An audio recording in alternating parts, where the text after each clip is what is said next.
Well, it's been a cloudy one throughout the sunrise side. Thank you for tuning in to your Wednesday evening weathercast. Temperatures overall about a good 10 degrees cooler than what we experienced just a mere day ago. Into 75 degrees in Atlanta, 71 in Oscoda, 76 in Alpena. Those winds already starting to shift a little bit more out of the north at around 8 miles per hour in Rogers City and Onaway. That northerly flow is because of the fact that we are experiencing a cold front. Still winds coming out of the west at 5 in Harrisville, 6 in Oscoda. Eventually everyone will get into the mix when it comes to that northerly flow. It's still a bit on the muggier and humid side, but that ick factor still hovering around. It's going to be a couple of hours before all these effects takes in when it comes to that cooler air and that lower humidity. Dew points, though, temperature in which air condenses into those upper 60s along the shoreline, 68 in Harrisville, 67 in Alpena, a bit drier towards the interior, 64 in Atlanta, 65 in Onaway. But we did have a bit of those showers and even a couple rumbles of thunder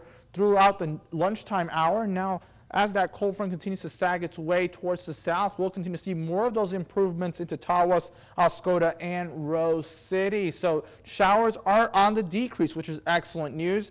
But that does not mean that we're out of trouble. We're just going to have a little bit of a break, a breather from some of these showers, but the clouds are going to remain very strong through the next 24 hours before we get to system number 2. This one will be arriving sometime late tomorrow afternoon into tomorrow evening, but for tomorrow we'll be dealing with mostly cloudy skies.